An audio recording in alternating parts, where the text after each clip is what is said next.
16 करोड़ सालों का साम्राज्य और उसे खत्म होने के लिए चाहिए थे सिर्फ कुछ मिनट।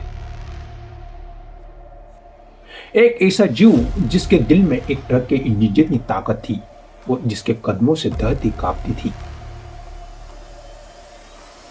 10 अरब परमाणु बमों का धमाका, मौत जब आई तो भागने का रास्ता तक नहीं छोड़ा। इतिहास का वो ब्लैकआउट जिसने सूरज को 2 साल तक कैद कर लिया। इतिहास गवाह है, या कोई भी साम्राज्य अमर नहीं है, क्या अगला नंबर हमारा है।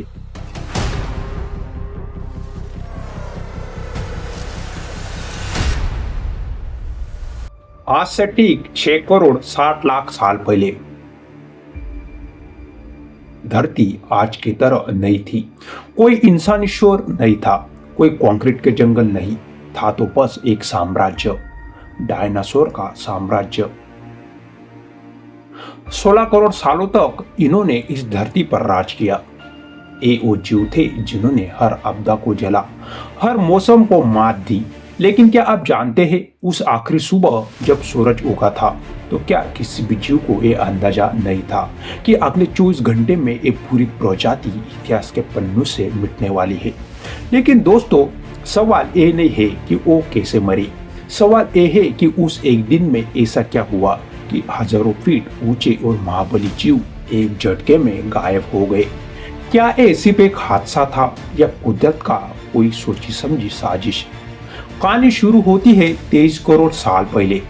धरती पर एक महाविनाश हुआ था जिसने 95% जीवों को खत्म कर दिया। उस वीरान धरती पर एक नया जीव उभरा, डायनासोर। शुरुआत में ये बहुत छोटे थे, लगभग एक कुत्ते के आकार के, लेकिन उनके पास एक इवोल्यूशनरी एडवांटेज था। बाकी रेंगने वाले जीव अपने पैरों को बाहर की तरफ फैलाकर चलते थे, जैसे मगरमच्छ। लेकिन डायनासोर ने अपने पैरों को अपने शरीर के ठीक नीचे खड़ा कर लिया। आप कहेंगे इससे क्या फर्क पड़ता है? बहुत फर्क पड़ता है। इसकी वजह से वो तेज भाग सकते थे और उनका शरीर भारी वजन झेल सकता था। इसी एक स्ट्रक्चरल इंजीनियरिंग ने उन्हें दुनिया का राजा बना दिया। जैसे जैसे समय बीता, ये जीव विशाल होने लगे। जुरासिक काल तक आते आते ब्राचियोसॉरस जैसे जीव पैदा हुए जिनका वजन 60 टन से ज्यादा था। कल्पना कीजिए, एक ऐसा जीव जो 5 मंजिला इमारत जितना ऊंचा था।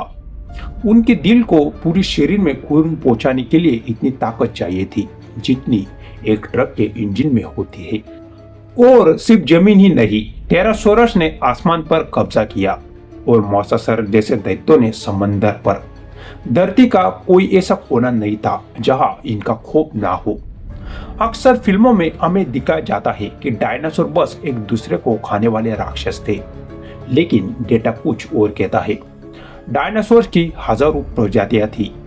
कुछ स्पाइनोसॉरस जैसे थे जो पानी में शिकार करते थे, कुछ एंक्लोसॉरस जैसे थे जिनके पास कुदरती कवच और पूंछ में गदा थी। वो सामाजिक जीव थे, वो अपने अंडों की रक्षा करते थे, समूह में चलते थे और उनके पास संवाद करने के अपने तरीके थे। विनाश से ठीक कुछ समय पहले आया दुनिया का सबसे एडवांस शिकारी, डायनासोरस रेक्स यानी टी रेक्स। इतिहासकारों और वैज्ञानिकों का मानना है कि टी रेक्स की बाइट फोर्स मतलब काटने की क्षमता 6 टन थी, यानी वो एक कार को भी बिस्किट की तरह चबा सकता था। उसकी सूंघने की शक्ति और रात में देखने की क्षमता बेमिसाल थी। सोचिए, एक ऐसी प्रजाति जो अपने विकास के शिखर पर थी, वो प्रजाति जो अब अमर होने वाली थी। लेकिन तभी अंतरिक्ष में एक हलचल हुई। वो पत्थर जो लाखों सालों से आ रहा था, अब धरती के करीब पहुंच चुका था। 16 करोड़ साल की मेहनत को मिटाने के लिए कुदरत को सिर्फ कुछ मिनट ही चाहिए थे। अब आप सोच रहे होंगे, 6 करोड़ साल पहले की बात आप इतनी गारंटी से कैसे कर सकते हैं? देखिए, साइंस हवा में बात नहीं करती। 1980 में लुइस और वाल्टर अल्वारेज नाम के 2 वैज्ञानिकों को मिट्टी की एक पतली परत मिली जिसे के पेजी बाउंड्री कहते हैं। इस मिट्टी में इरेडियम की मात्रा सामान्य से 300 गुना ज्यादा थी। आप इरेडियम धरती पर बहुत दुर्लभ है, लेकिन एस्टेरॉयड में ये आम बात है। यही से सुराग मिला मैक्सिको के चिक्सबलब क्रेटर का। 150 किलोमीटर चौड़ा एक गड्ढा उसी तबाही का गवाह है। चलिए अब समय के पहिए को पीछे घुमाते हैं और उस आखिरी दिन के टाइमलाइन में चलते हैं। सुबह के 6 बजे मैक्सिको की खाड़ी के पास सब कुछ सामान्य था, लेकिन अंतरिक्ष में माउंट एवरेस्ट से भी बड़ा एक पत्थर, जिसे हम चिक्सबलब एस्टेरॉयड कहते हैं, 70,000 किलोमीटर प्रति घंटे की रफ्तार से धरती की ओर बढ़ रहा था। अगर उस वक्त कोई डायनासोर आसमान की तरफ देखता तो उसे एक छोटा सा तारा चमकता हुआ दिखता। वो तारा धीरे धीरे बड़ा हो रहा था, लेकिन उनके पास कोई टेलीस्कोप नहीं था, कोई वार्निंग सिस्टम नहीं था। वो अपनी जिंदगी के आखिरी कुछ घंटे चैन से बिता रहे थे। समय सुबह के 10:15। वो पत्थर जैसे ही वायुमंडल में घुसा, घर्षण की वजह से उसका तापमान 20,000 डिग्री सेल्सियस से ऊपर चला गया। सूरज से भी ज्यादा चमकदार। जैसे ही वो समुद्र से टकराया, धमाका इतना बड़ा था कि इसकी कल्पना करना भी मुश्किल है। हिरोशिमा पर गिरे 10 अरब परमाणु बमों के बराबर ऊर्जा एक साथ निकली। टकराते ही जमीन का पत्थर भाप बन गया। 1.25 किलोमीटर प्रति घंटे की रफ्तार से मलबे के टुकड़े अंतरिक्ष की ओर उछल गए। कुछ ही सेकंड के भीतर टकराने वाली जगह के 1000 किलोमीटर के दायरे में मौजूदा हर जीव वेपराइज हो गया। यानी वो मरे नहीं, वो भाप बनकर हवा में मिल गए। टकराने के 2 मिनट बाद एक ऐसी शॉकवेव निकली जिसने दुनिया के सबसे बड़े पेड़ों को तिनकी की तरह उखाड़ दिया। लेकिन असली तबाही तो पानी में आई थी। समंदर के बीचों बीच 1000 फीट ऊंची लहरें उठी। आज की सुनामी 30-40 फीट की होती है तो तबाही मच जाती है। कल्पना कीजिए, एक ऐसी लहर जो बादलों को छू रही थी। इसने महाद्वीपों के अंदर तक घुसकर सब कुछ तबाह कर दिया। मछलियां पहाड़ों पर पाई गई और डायनासोर समुद्र की गहराई में। दोस्तों, यह एक बहुत बड़ा ट्विस्ट है। जो मलबा अंतरिक्ष में उड़ा था वो गुरुत्वाकर्षण की वजह से वापस धरती पर गिर रहा था। जब ये छोटे छोटे पत्थर वायुमंडल में वापस आए तो ये आग के गोले में बदल गए। पूरी दुनिया के आसमान में शूटिंग स्टार दिखने लगे। ये ऐसा था जैसे पूरी पृथ्वी को एक विशाल ओवन में डाल दिया गया हो। दुनिया भर के जंगलों में एक साथ आग लग गई। जो डायनासोर सुनामी से बच गए थे वो अब इस आग के जाल में फंस चुके थे। अब आता है सबसे डरावना हिस्सा। शाम के 6 बज चुके थे। तबाही के 8 घंटे बाद धमाके से निकली धूल और सल्फर ने पूरे वायुमंडल को एक कम्बल की तरह ढक लिया।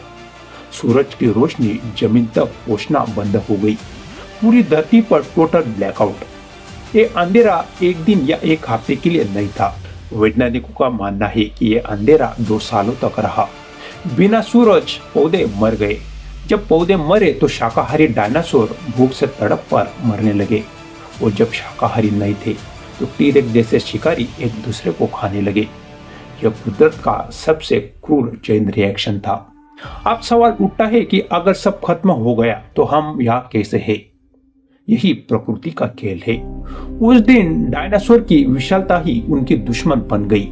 उन्हें जिंदा रहने के लिए बहुत ज्यादा कैलोरी चाहिए थी, लेकिन हमारे पूर्वज छोटे मैमल्स जमीन के नीचे बिलों में छिपकर बच गए। उन्होंने सड़ी गली चीजें खाई, कीड़े खाए और किसी तरह उनकी जान बचाई, और इस तरह उन्होंने अंधेरे युग को पार कर लिया। अगर वो एस्टेरॉयड 10 सेकंड पहले या बाद में गिरता तो शायद वो गहरे समंदर में गिरता और तबाही इतनी बड़ी नहीं होती। तब शायद डायनासोर आज भी जिंदा होते और हम इंसान कभी पैदा ही नहीं होते। तो दोस्तों, डायनासोर का वो आखिरी दिन हमें क्या सिखाता है? इतिहास गवाह है कि इस धरती पर कोई साम्राज्य अमर नहीं है। डायनासोर ने 16 करोड़ साल राज किया। हम इंसानों को आए तो अभी सिर्फ 3 लाख साल हुए हैं। वो प्रजाति जो खुद को इस ग्रह का भगवान समझती थी, एक पत्थर ने उसका नामो निशान मिटा दिया। आज हम अपने टेक्नोलॉजी पर गर्व करते हैं, लेकिन क्या हम तैयार हैं? अगर कल फिर कोई चिक्सबलब हमारी तरफ बढ़ा तो क्या हम उसे रोक पाएंगे, या हमारी भी वही हश्र होगा जो उन महाबली जीवों का हुआ था? इस बारे में आप क्या सोचते हैं? क्या इंसान अपनी बुद्धिमत्ता से प्रकृति के इस चक्र को बदल सकता है? कमेंट्स में अपनी राय जरूर दें। वीडियो पसंद आया तो शेयर करें, क्योंकि जानकारी ही बचाव है। मिलते हैं अगले वीडियो में, तब तक जय हिंद, जय भारत।